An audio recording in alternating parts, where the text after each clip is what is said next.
Welcome back to the Jiu Jitsu Oracle. In this episode, we're going to talk about the second South American Trials and the lay of the land heading into the ADCC World Championships now that we've had 2 South American Trials, 2 European Trials, 1 American Trials, 1 Asian Trials. Obviously, at the end of this month, we've got the West Coast Trials coming up that will have an effect on who's in the World Championships, but we've got a good guide as to who's going to be there thus far, and we want to ask the question, who's going to win more medals at the World Championships? The USA or Brazil? So that's a discussion that will come a little bit later on. First off, I just want to flag up that our last episode got the most views of any of our episodes so far on YouTube, so thanks to everyone who had a look at it. And coming up at the end of this week and the start of next week, there's going to be a 2-part interview with William Tackett, who's going to be in the 88 kilogram division at the upcoming West Coast Trials, and who has previously won a Trials at 77 kilograms. So a fantastic person to speak to about the upcoming event, but also what it takes to win a Trials, what are the most grueling competitions that anyone can take part in Jiu-Jitsu.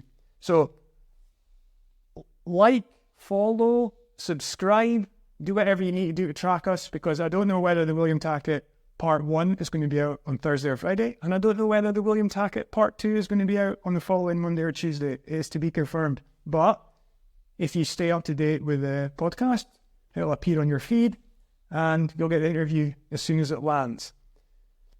So, that all said, housekeeping's out of the way.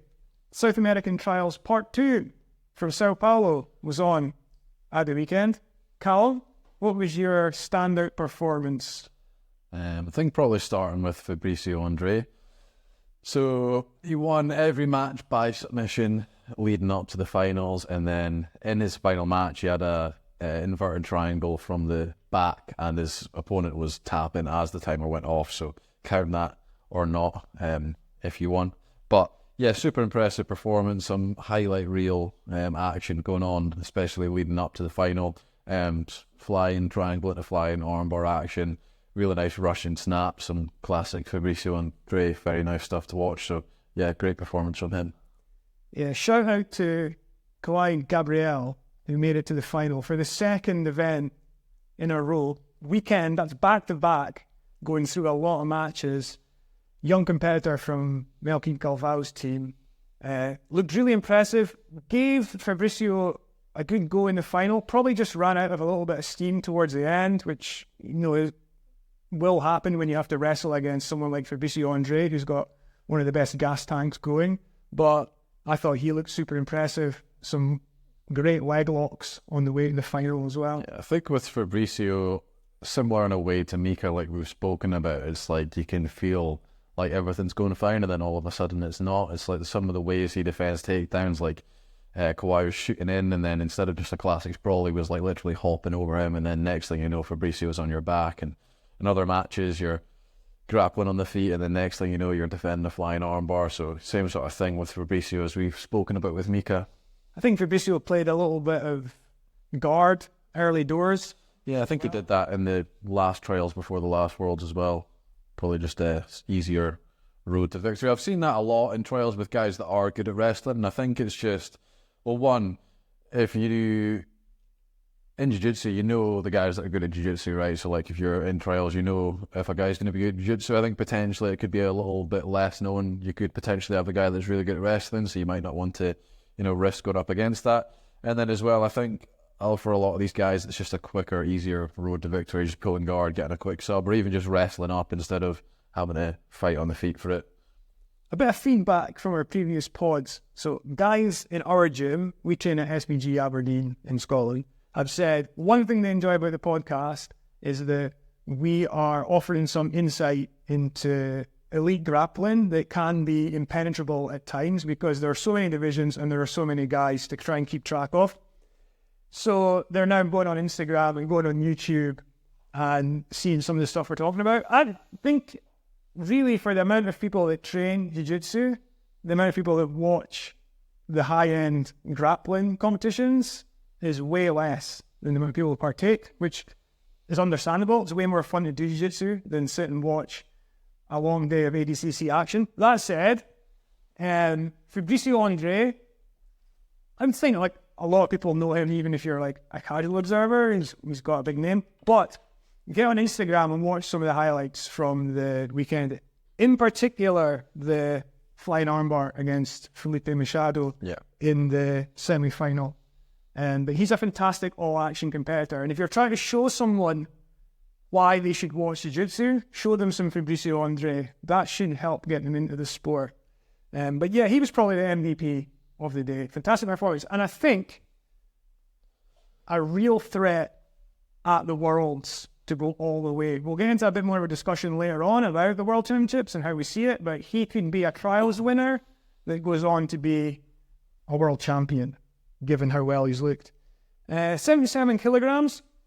The final was Jonathan Gracie, who we picked as being the favourite for the division, against Rubinho, who I didn't have on my tracker heading in, but he was a qualifier for the previous ADCC in the 88 kilogram division and got beat by Mason Fowler early doors, which Mason Fowler is a very difficult customer to deal with in jiu-jitsu, so there's no shame in that at all. But yeah, he's come down. I thought he looked really good at his weight class, very strong, very powerful, great wrestling.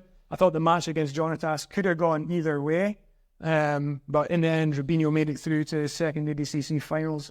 Yeah, I enjoyed I don't know if you watched the match with the commentary in the finals. You had the one without commentary, then you had the English and the Portuguese in it. I don't know who the other guy commentating was, but one of them was Mika Gabriel. I was quite enjoying his commentary of the matches, and he was speaking about those kind of close matches, which that final was. A lot of it comes down to just the referee perceiving who's pushing and like just action. Like every time something happened, it was like, oh, that's an action. Mika would call it out. That's going to be something that even though it doesn't result in a score, like it's going to be considered in the decision. And I think that's maybe what kind of tipped it in his favour. He was definitely doing a lot more of that towards the end, looking busy, looking for these like big actions that were trying to result in a score, even if that wasn't what happened. I thought he looked a busier competitor towards the end, and I've heard it said in previous ADCC that I've watched that the judging does favour who's pressing the action towards the end as well. So I think it's supposed to be holistic, but I think that's just like natural. Like the last thing that happened is going to stick in your mind more. So even if it is kind of the case that it should be viewed holistically, I think that's like normal for everyone to kind of hold most what has happened most recently in the match. Another match that could have gone either way was the final of the 88 kilogram division. Pedro Mourinho against Gabriel Almeida. Pedro won. We had him as the favourite going into the event, but Gabriel Almeida, for the second weekend in a row, put together a heck of a run to get to the final. The first final in Belo Horizonte, he lost to Charles Negremont. It was a close match again. Probably made one sort of like tactical error near the end, and I think got his back taken. This time around, match against Pedro was super close. Probably could have gone either way. Very physical, and I think Pedro showed that he's another one coming from this trials going into the Worlds, that he could be a threat to take the crown. Definitely. I think, yeah, for that match, that was one of the more exciting matches, I think. And I think for quite a lot of the finals matches, there was like one guy without a shirt. And then obviously Brazil's a really hot place. I don't know if that venue was air conditioned or not, but I think that played quite a big factor in a lot of those matches. I think when it gets to that sort of state where like maybe one or two of the people don't have a rash guard on and then it's super sweaty, it does very much devolve into like wrestling being the most important thing. Even if you're the guys on bottom, like wrestling up becomes a lot more valuable than like trying to play traditional guards, which is what we saw. We saw some really good wrestle up attempts from Gabriel, but I think the attempts looked really good, but he had to bail on them because of Pedro Mourinho's really strong guillotine threat, which is one of his best attacks. So saw him doing really good. Gabriel getting in on like the locked double legs and stuff, putting him down, but then he kind of had to bail on like the control part once he actually got the double leg, because he'd have to spin through and defend the guillotine. So it was interesting to see in that match, and we saw that kind of dynamic in a few of the matches where it was very wrestling based. Not to say that wouldn't have been the case anyway. Obviously, ADCC does tend to be more wrestling based, but I think when you've got that lack of friction with some of the competitors not wearing a rash guard, and then presumably quite a warm venue in Brazil, it does kind of tend to be quite wrestling heavy. Talking of wrestling heavy, 99 kilos, Enrique Ciccone won, beating Helio Braz in the final.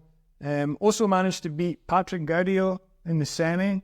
It's a very strong win to have on your resume. But yeah, fantastic wrestling, good back takes, looked impressive. Yeah, it was a good wrestling from Ciccone as well. Was not like giving up the kind of leads at the area. He was ending up in kind of rear body locks a lot of the time, and being very patient with getting the score. I think that was his 2 scores from the lead rear body lock, and then he was managing to jump on and take the back. Wasn't able to really hold the back for too long or do anything with the back, but he was very good at just getting a score from there, either going back to the body lock or resetting. And then when he had the body lock, he was quite happy to just chill out there and let the timer run down, knowing that he was up on points. So quite smart strategically from him, even though he was up by a fairly significant margin as well, up by 6 points. And then the over 99 kilo, Victor Honorio won. We had him as favourite for the first trials in Belo Horizonte, and he was doing really, really well, and then pulled out in the semi-final stage, apparently with a bit of chest pain. Then he came back this week. Obviously the right decision to sit out the end of that tournament, because he went on to win this one, and was an absolute unit when he got on top. Wasn't being shifted from there, was he? Yeah, really good wrestling, really good pressure passing. It looked as well like his opponent was close to, I think it was brought up in the commentary as well, looked like his opponent was close to tapping a couple times from half guard and side control just with the cross-face pressure, which you don't really see too much. Not that we saw it, it didn't actually happen, but you could definitely see the guy on bottom was really struggling with that pressure. Yeah.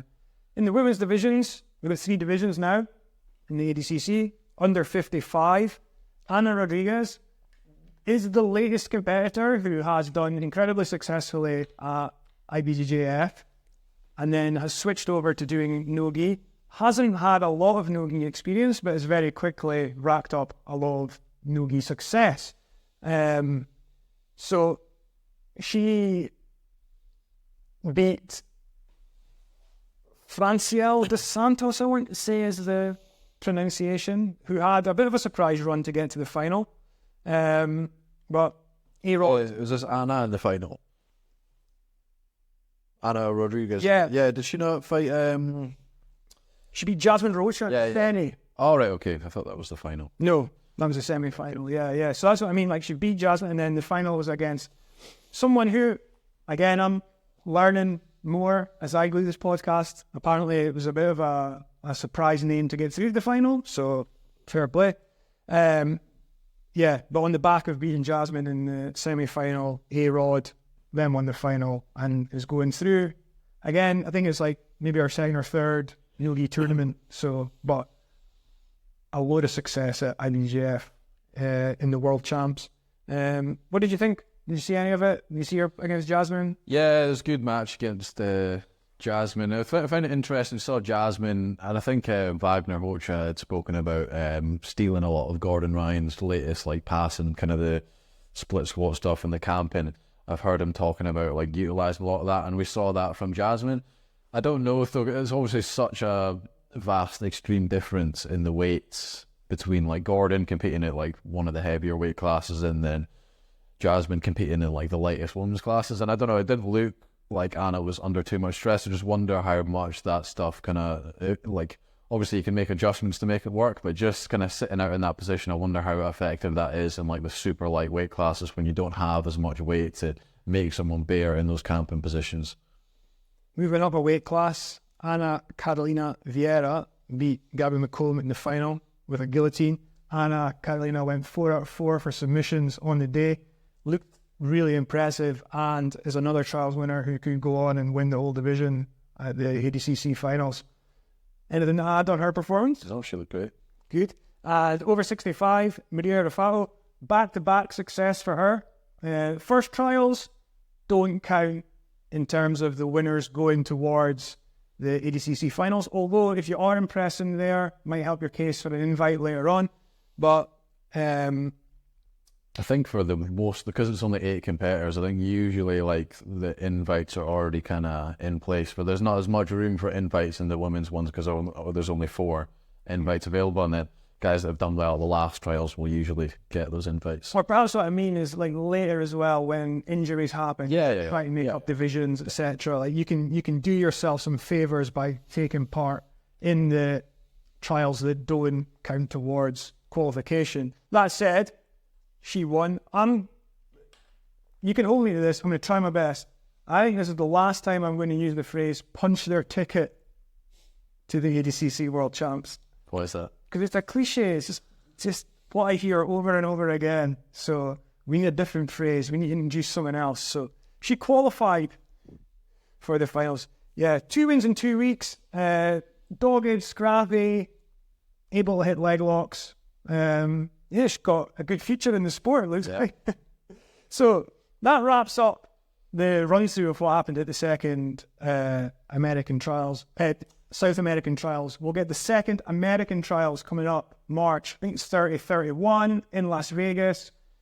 Super, super stacked event.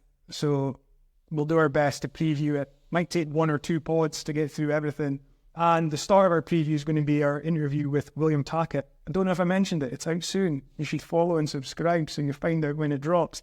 Off the back of the South American trials, I asked the question to Calum, who do you think is going to win more medals in the finals? And we're going to talk about the male divisions only because with 3 weight divisions in the female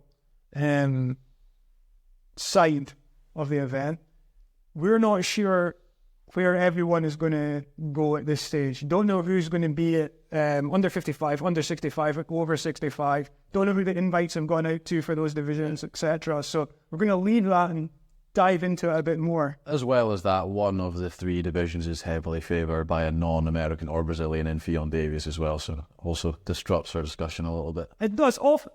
Immediately when I thought of that, I had the inclination that I could see it being 1 American winner, 1 Brazilian winner, and 1 rest of the world for that, just instinctually. But I want to dive into it a bit more once we get the names confirmed as to who's going where.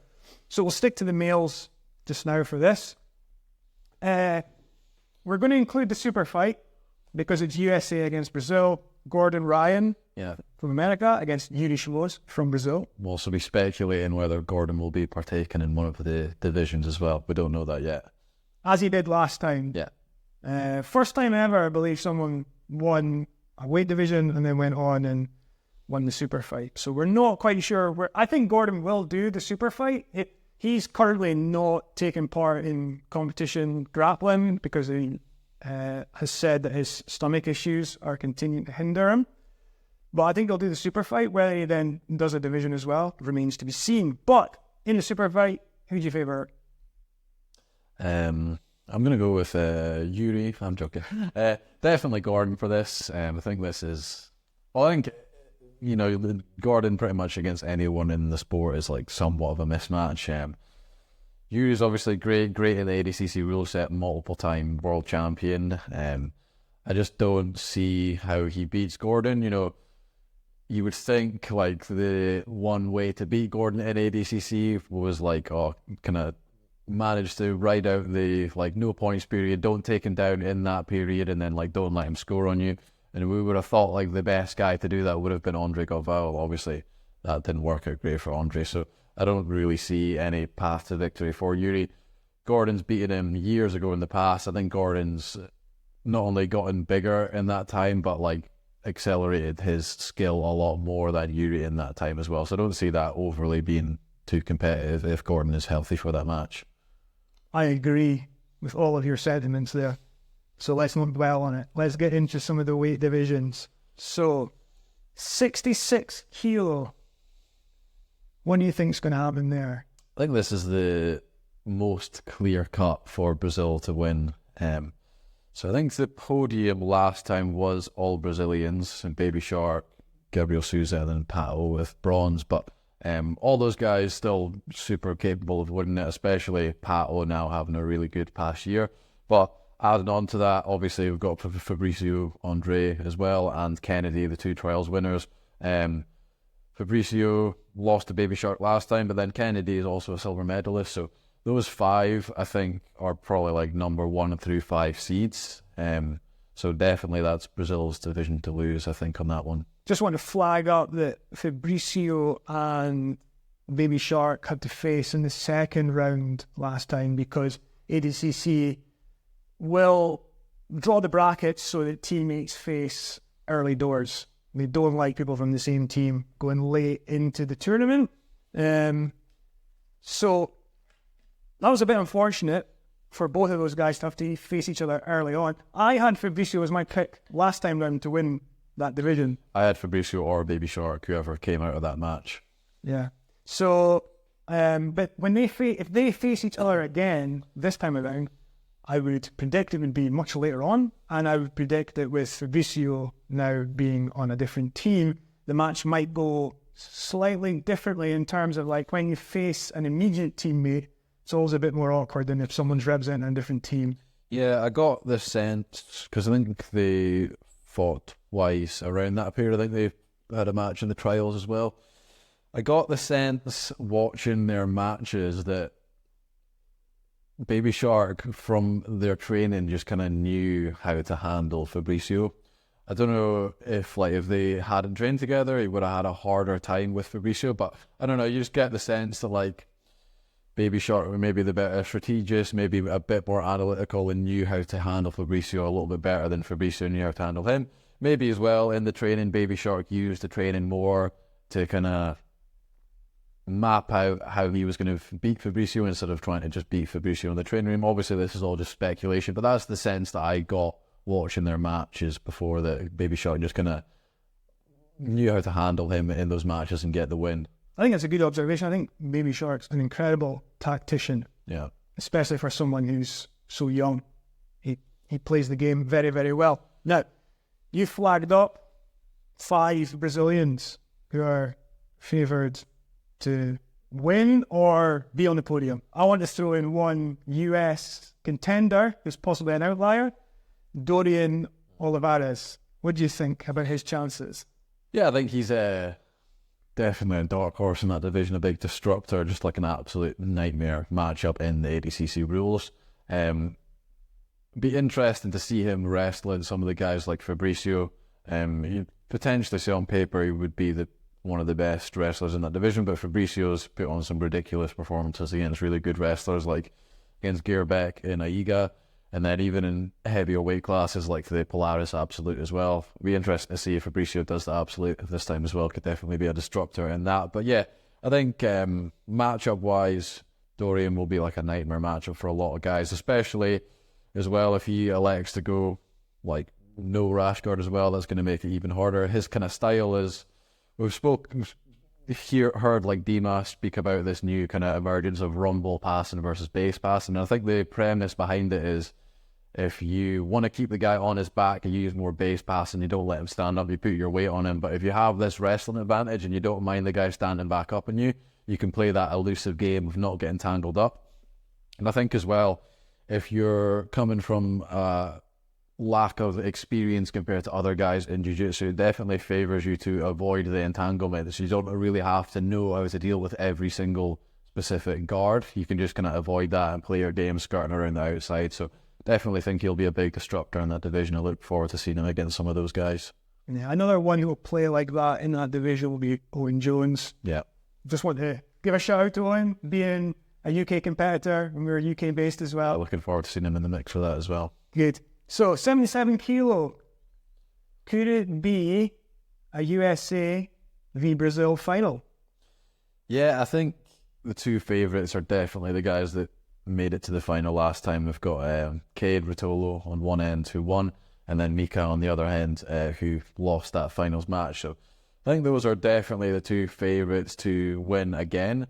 We've not seen as much of Cade in like the general kind of mix recently, just because he's got that one contract. So he's had some matches against like Tommy and some like Russian Sambo guys, but not seeing him as in the mix as before the last ADCC Worlds when he was doing a lot of the who's number ones and stuff. So I think you'd mentioned before you were quite impressed with the seeming improvement he made from the first Tommy match to the second Tommy match. So obviously we've seen Mika improve a lot as well. So two guys roughly the same age, around 20 years old. So the match was obviously in Cade's favour last time. Probably could have went either way on the day. So it'll be kind of who's made those improvements in that time. What's your thoughts on that? I agree, and I don't really know which way to lean because I've watched them both compete recently and look very, very impressive. The match that, well, I believe now both are online and pretty easily found on YouTube, Cade Rotolo against Tommy Langacker. And you can see the difference in Cade between the two matches.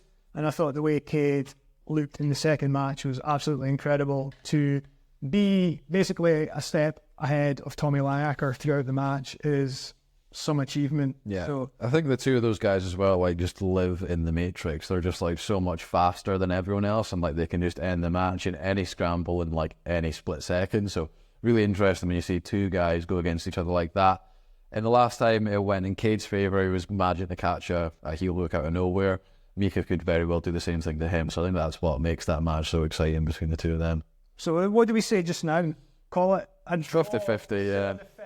Obviously, we've got some other guys in that division that could do well, but I think the clear favourite is those two. So we'll go one apiece. Make a prediction near the time. So yeah, we've got the US winning the super fight. We've got Brazil winning the 66 kilo. We're calling it US or Brazil. Even so far. Yeah, we'll make a prediction near the time. Stick with us. We'll figure it out. 88 kilos. Oh, no, before we go 77, I want to mention an outlier from not US or Brazil, Joseph Chen. Yeah, I think Joseph's interesting because obviously he's only been training 5 years. He's already gotten to the level of winning a trials that consisted of 3 ADCC veterans that he beat back to back to back. So I think it's so interesting because obviously speaking about Cade and Mika as two guys that have trained their whole lives pretty much, but if Joseph's already good enough to beat Tommy, McTavish, Taza back to back, then like the time between that trials and worlds, that's like another whole year. So if he's already gotten that good in 5 years, how much better is he going to get in that year? And not only that, but a great skill set to do well at ADCC as well. That's the thing about Joseph. I'm not just throwing his name in because the trials, whether it's who he beat in the trials and how he beat them. Yeah, that could have easily been a run at ADCC Worlds. So, and then there's a little bridge between 77 and 88 that I want to talk about. And that bridge is Tynan Dalpra. Mm-hmm. Now, we don't know for sure whether Tynan's going to do the ADCC. And if he does do the ADCC, we don't know whether he'll do 77 or 88 kilograms. And it's still relatively early days in his league career. That said, he's looked absolutely amazing when he's competed. And he would be a threat to win either division, and then that would put another notch in the column for Brazil. Yeah, I think in his post-match interview after his last who's number one match against Taza, I think he was asked about doing ADCC, asked about what weight class and that, and he did express interest in doing ADCC. Obviously, he's not done any of the Brazil trials, but I think he's in that category of Mikey Musumeci and Nicholas Merigali that didn't do the trials, but are that high of a caliber of key competitor that like everyone kind of wants to see him in the mix there. So I'm sure if he wants to, he will get an invite for one of those divisions. He said that he could definitely go either way, 77 or 88. If that's the case, and seeing how big he was kind of compared to Taza, I would presume he would just jump up to 88 kilos, being comfortable in either weight class. So definitely a big threat in either of those divisions as well. So who else do we have at 88? Tyro Tolo already has an invite. So he'll definitely be there, and I think he's a serious contender for the title. We mentioned Pedro Mourinho before, who just won the division at the second South American Trials. I think out of the US and Brazil contenders, that's who you're looking at, but this category could well... Giancarlo as well for America. Giancarlo Bedoni, defending champion from America. So we've got 2 Americans there, Ty and Giancarlo. We've got 2 Brazilians, Mourinho and possibly Tynan, if he decides to do it. And we've possibly got 2 from the rest of the world, 2 Australians, Isaac Michel and Craig Jones. Again, not confirmed whether Craig's going to do it. It's a bit of an ongoing storyline that's being played out. But out of all those names, what do you think of that division? Yeah, so the two Australians, obviously, we don't know whether, we've spoken about this quite a few times on the podcast now, we don't know whether Craig's going to be doing ADCC or what division. We'd presume he would do 88 this time, because the last time he did 99 was to give J-Rod and Isaac a shot to not face each other first round, which was what would happen with three guys from the same team in the division. So if he decides to do it, definitely has the potential to win that division. As far as Isaac, I think Isaac, just from a skill perspective, really good hand fighting, I think he's probably the best wrestler in that division, which is a important skill set for that division and ADCC in general. And then coming from the kind of teams that he's came from, the kind of Danaher Death Squad days in the basement, and then leaning into B team, he's obviously very familiar with the leg locks as well. I think he started his career out more as a leg locker and then transitioned more to a wrestling game. So as well, I've seen him against guys like Jacob Couch, won that match pretty dominantly as well. So I think, obviously we've spoke about that division, you've kind of got the split of the wrestlers versus the leg lockers, so I think he'll do pretty well against both those matchups. So definitely a dark horse in that division. Pedro as well, he's beaten Craig, he's beaten Giancarlo as well outside of ADCC, so definitely he's in a shot of winning that division. Ty as well, I think he was definitely one of the favourites last time. A bit of an upset with his teammate Josh Hinger. I don't know whether Josh is going to do this ADCC. He's getting on a little bit in age, but definitely a favourite for that division as well. The absolute run that Ty then went. Oh yeah, ridiculous running that, beating Felipe Pena, beating Pedro Mourinho as well first round in that, and then having probably the match of the event against Merigali. Massive respect for Ty, did really well in that match against Merigali. And Ty's one of these guys that sort of crosses the boundary that we're seeing at 88, where some guys are wrestle heavy and some guys are leg lock heavy. Ty's got a really good all-round game. Yeah, I'd like to know what Ty walks around at as well, because it's quite surprising. He'd obviously jumped from 66 kilos. Obviously, he was still somewhat of a child in the one that he did that, and then jumping straight up to 88 to give his brother the run at 77. So physicality-wise, he's obviously growing a lot, getting a lot bigger. He beat Pedro, he beat Felipe Pena, he did really well against Merigali, so be interesting to see kind of how he enters into that World Championships physicality-wise as well. Are you going to pick a name out of all of those guys at this early stage? It's so difficult because we don't know the standing of the division. Oh, we've not even spoke about Giancarlo as well, who won the division last year, one of the best ADCC runs ever, so you surely have to put him as the favourite, even though he's lost to some of those guys in that division outside ADCC. So, what about a country? America, Brazil? We'll go America because we've got Ty and Giancarlo in the division. Or Australia. Australia. America, Brazil, or Australia? Yeah, we don't know. We don't know about Craig, so we're going to go America. You're going to go America, right? I'm going to go Australia. Right, and just keep track of that as we go through. Under 99 kilos. Again, difficult division to predict at this stage because we don't know who's definitely going to be in it, and the guys that can be in it can be over 99 kilos or under 99 kilos. And I think the Gordon Ryan factor weighs heavily there, because if Gordon jumps into over 99 kilos, I think there will be a lot of people who then decide to come down to under 99 kilos. There's also a bridge here between 88 and 99. Not entirely sure where Mason Fowler is going to go, and he's a big threat in the ADCC. So I just wanted to flag his name up as being one that is being considered, but don't really know which division he's going to end up in. Anyway, that all said, I've got Kynan and Merigali under 99 kilos just now as being overwhelming favourites. If either of them take part in that division, I think they will win it. Yeah, I have to agree with that, but as well, it's so difficult to say. You don't know whether Gordon's going to do the divisions or not. You don't know whether, if he did do it, he would do under 99, over 99.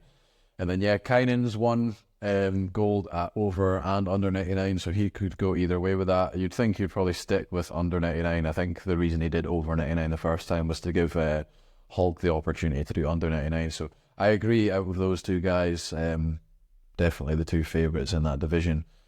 Obviously, Kynan's won twice before, so you've got that going in his favour. Then obviously Merigali's done really well, kind of expanding his skill set in the no-gi the past year and a half, 2 years. Then he's got that win over Kynan recently as well, so could go either way in that division, I think. Okay, so just to let you know when your current standings lie, you've got Super Fight, Gordon Ryan, USA, 66 kilograms, one of 5 possible Brazilians going all the way. 77, you called a draw when it was between Mika and Kay. See where this is going. 88. Even so far. Yeah, you've got a USA leaning towards Giancarlo Bedoni or Tyro Tolo. 99, leaning towards Kynan Duarte or Merigali. Should either or both do it. So over 99, Calum, you set up this incredibly well.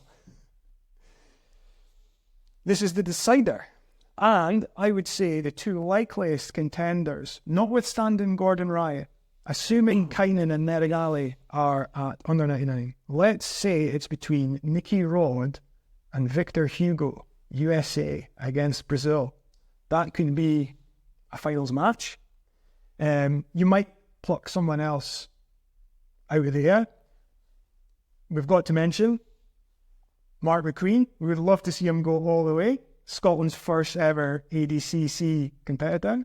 Hopefully he disrupts at the very least and maybe takes out one of these big names early doors. But let's just say that Nicky Rod, Victor Hugo have the credentials to make it to the final. Have you got a leaning either way? Yeah, so this again, it's going to have to make arguments either way. I think purely that matchup, it's hard to pick Nicky Rod at this point because I think Victor is 3-0 against Nicky Rod at this point. So it's hard to pick Nicky Rod, but then at the same time, just purely what they've done off of ADCC, Nicky Rod's got 2 silver medals to show for his work, and Victor Hugo doesn't have anything. As well, you would think in any rule set to favour Nicky Rod, it would be ADCC. I think his path to victory in that, say they meet in the finals, I presume Victor Hugo would leave his leg dangling out there, do the classic strategy of people that want to play bottom and allow Nicky Rod to take him down. So I think Nicky Rod's path to victory in that would be to stay disciplined in that first 5 minutes and not take the takedown and wait until the period where the points count and take him down then, or play his kind of elusive game of being hard to score on in that overall kind of regulation period and then wait for the overtime, and then Victor Hugo's going to get a penalty for pulling guard, or he's going to get the points for taking him down. So I think that's his path to victory. Very hard to pick between those two. What are your thoughts? Well, based on their most recent match, I would lean towards Victor Hugo, and I've only seen Victor Hugo getting better doing no-gi, so I think there's more to come from him. You've got the outlier in this division of if Gordon Ryan enters, he would be massively favoured to win, and that would be a notch in the America column. So I would say I'd lean towards, right now, Victor Hugo winning 99 plus, and that's another win for Brazil. But if Gordon Ryan puts his name in the hat, then that's a win for America. He probably would likely do that division as well, just considering obviously he's got teammates in under and over 99, but the more likely one to win out of all those teammates is Merigali, and he's going to be under 99, so you would think Gordon would jump it over. Or maybe Kynan goes up, another Brazilian, but, you know, Kynan, Merigali, Victor Hugo. If there's not a Gordon Ryan there, I think Brazil is going to be heavily favoured to like win the higher weight divisions. So that would mean that you have, at this stage, 2 wins for the US, 3 wins for Brazil, and 1 TBC at 77. So that's a discussion I think we should have again near the tide. Interesting as well, because I think the last Worlds was the first time in the history of ADCC that more Americans won gold than Brazilians. So yeah, we'll see how that plays into the next one as well. And then we'll also see how the women's divisions play once we get those confirmed.